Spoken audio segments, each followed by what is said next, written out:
Right then, in this video we're going to deal with some really punky wood, kind of defend a new turner, and Laguna have been in touch with me.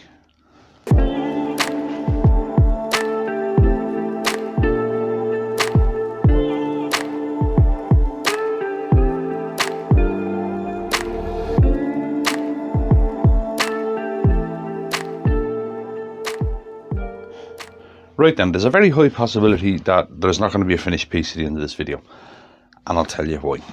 Right? I happen to be browsing through the various Facebook turning pages that I'm a member of, and something happened that I didn't actually like. I'm not going to say who said it, or I'm not even going to mention the name of the group, right? But basically, a newish turner asked about dealing with a piece of wood that he has that's punky, right? Now, I'll give you a close-up look at this, right? This piece of wood is as punky as hell. Right, over this side isn't too bad, but if you look there, you can see how badly punky this piece of wood is, right? Now, this is just a core I took, so and I knew it was punky when I took it out, so I wasn't too pushed about it. And I actually went into the scrap bin to get it out for this video. So, this new turner asked this question, right? Some of the answers he got were downright rude. Like I said, learn how to sharpen and you won't have these problems, and why don't you go? Why don't you just? One of them actually said, "Why doesn't he just quit turning because he doesn't know how to handle this?" That's not what wood turning's about. We try and help each other.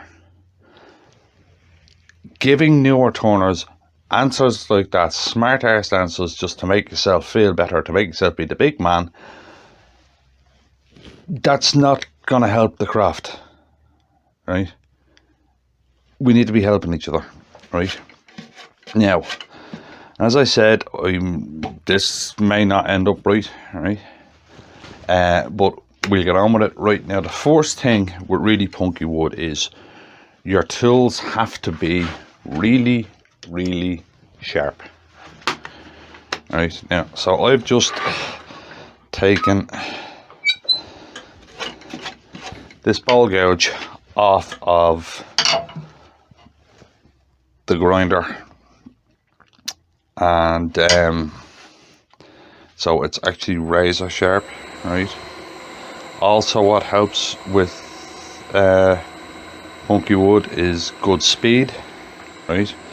Cut direction is important, right? So what I'm going to do is,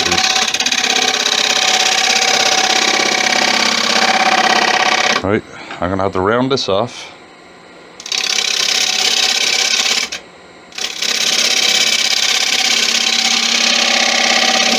Right, and I'm going to take very, very light cuts. You see, it's still tearing out, right? And unlike that poor new turner who was picked on,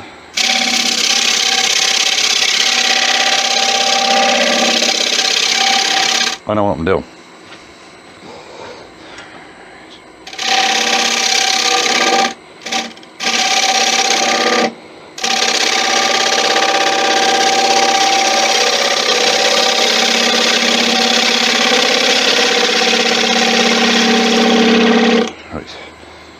Now we've got it rounded, right? You can still see punky as hell. It's getting ripped out. Now I'm going to cut the other direction with a full cut.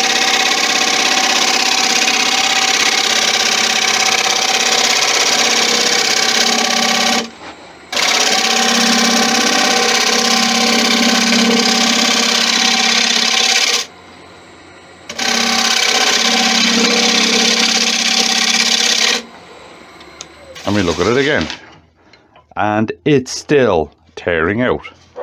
Right now, this is where this young turner was having a problem, right? No matter what he did, he was getting tear out like this, because the piece of wood was punky.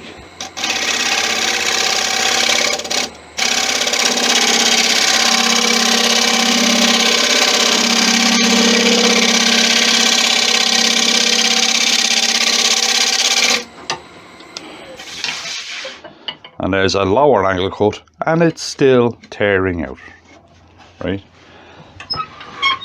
I'm gonna do that face.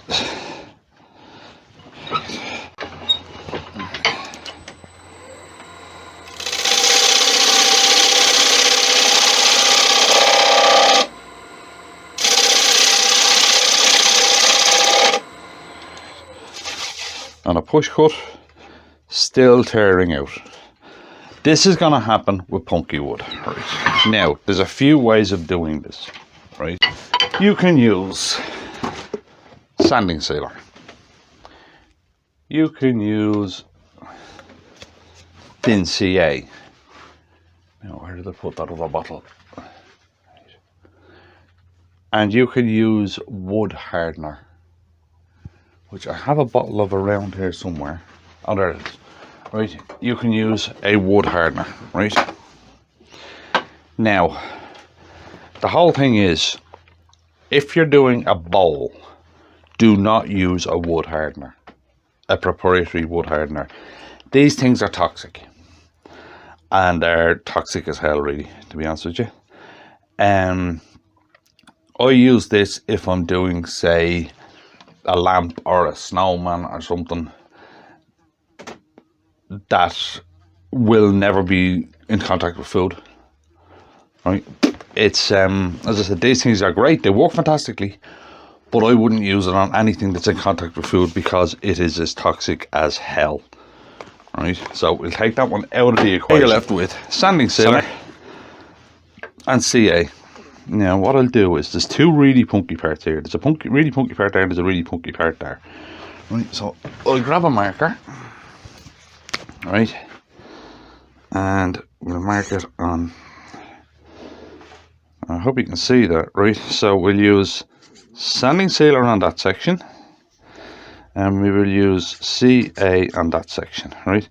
So what's going to happen is CA is going there, and sanding sealer is going there.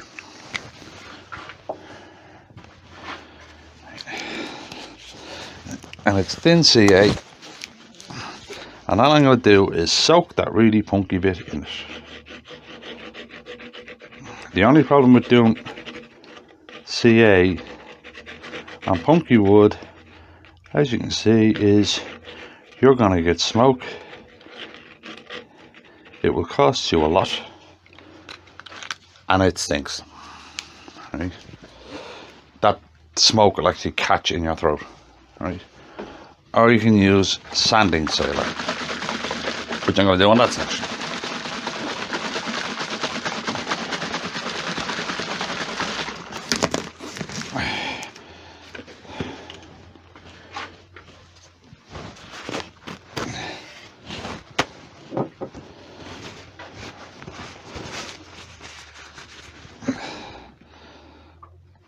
Now, the thing about punky wood is it drinks whatever you put on it. See, that sanding sealer's gone. It's already in there. Right. I'm trying to keep it this side of the line so it doesn't go over into the CA part.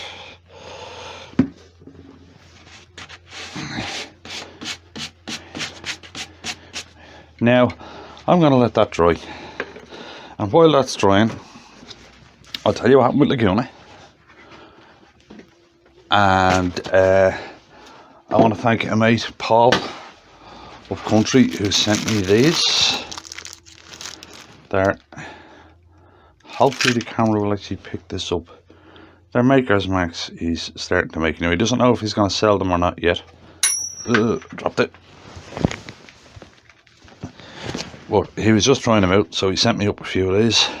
And I have one stuck right there on the lead in pride of place because they are really cool.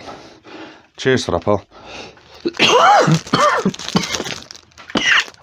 Oh, that's CA. Right. Now, Laguna. Right. A couple of weeks ago, I gave you the story of what I had to go through with Laguna to get spare parts for the lathe. Right, they've been in touch with me. Right, I got an email from Nick. Now, Nick I've been talking to for years, right, for a couple of years. Right, Nick is like the head of Laguna in Europe, right? And he clarified something, all right? If you have a Laguna in Europe and you need spare parts, you can in fact get them, but there's a way to do it. You have to order the spare parts through whoever your local Laguna supplier is. And the next time that your supplier is getting a pallet of stuff over from Laguna, your spare parts will be put on that pallet. And then you pick them up from your supplier. Right? It's all to do with customs and cost of customs and everything else. Because England have left the EU, like most companies over there now, Laguna are having problems getting stuff out to Europe, and this is how this is their workaround. Right, so if you do need a spare part for your Laguna lathe or anything Laguna, and you're in Europe, order the spare part through your local Laguna stockist, and on their next delivery, your spare part will be put on their pallet, and that's how you get them. So thanks for clarifying that, Nick. Right then, and that should be pretty well dry now. Right. So we go back to doing this. As I said, it's kind of a weird video this week because I'm not actually too worried about a finished piece. I just didn't like the attitude this new toner was getting, and I decided to do this video. Now we start cutting again.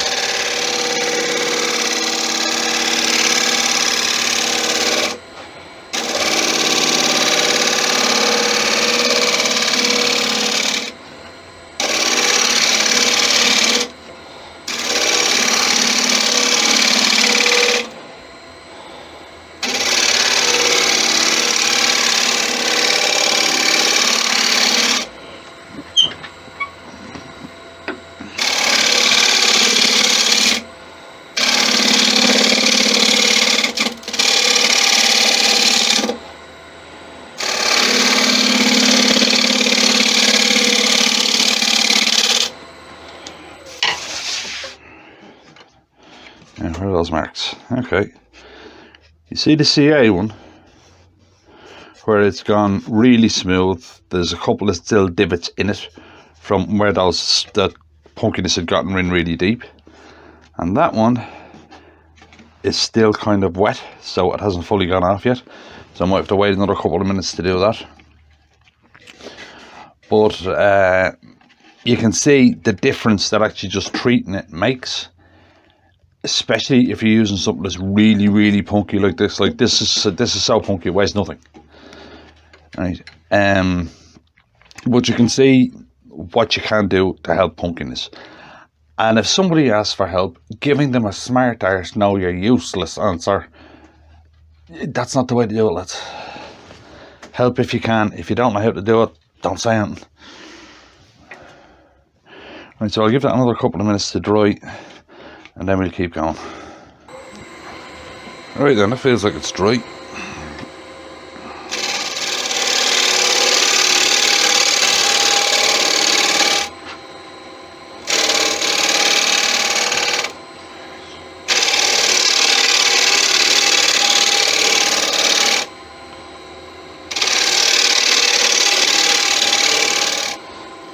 Now, if you're dealing with punky wood, the one thing you should never do is scrape it.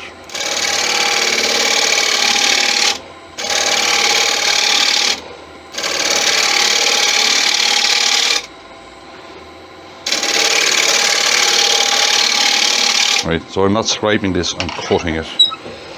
And for my carbide aficionados out there, I apologise for saying this, but carbides are just going to rip it to bits.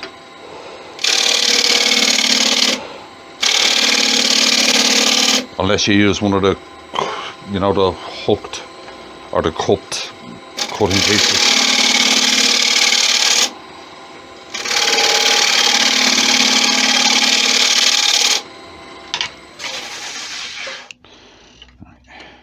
Now, hopefully I've cut through it all. Right, grand I have. Right. Now you can see I've deliberately cut through all of the stuff I just put on here, right? And this is back to being punky again. And even the CA stuff is starting to be punky again. When you do this with punky wood, the stuff you're using only goes in so far. You can cut through it. So what you've got to do really is you have to shape everything first, then treat the wood, then get a finish cut on it that's not too deep, or you'll cut through what you've just done and you'll get back down to this soft punky stuff. Right, that was the sanding sealer part. Right, you seen that had gone kind of smooth, right, but it was still too wet. So, but it had gone kind of smooth, and now it's back to being mad punky again. And this is the CA part, and you can see there, right, that's where I did the CA. You can see down here where I haven't cut too deep, it's still smooth, but up here where I have cut too deep, it's gone back to being punky. Dealing with punky wood, you can get really stunning pieces out of it. It can be really lovely, but it has its drawbacks, right? It depends on what you put on it, but even after you put stuff on it to deal with the punkiness, you have to be careful not to cut through what you've put on, because you'll end up back down to that again. And as I said, this is really just a quick video this week because I really didn't like what was said to this young turner and the way it was said to him. Hopefully he sees this video. I said I'm not going to mention names, I'm not even going to mention the page it was on, but hopefully he sees this video. This is how you deal with punky wood. Pay no attention to the people who were smart arse with you and gave you snide comments. Stay in the craft, you'll love it. We're not all like that, right? 99% of us will just try and help you. So as I said, don't just throw the hat at it. Stay in the craft. You will get to love it, same as the rest of us. And as I said at the start, there probably wasn't going to be a finished piece on this. There isn't, because this, to be honest, is too far gone. Right, this is too far gone to bother finishing. It was just the specific thing of how do you deal with punky wood I wanted to answer for that young man. So if you got anything out of that, if you wouldn't mind leaving a like on the video, and I'll see you in the next one.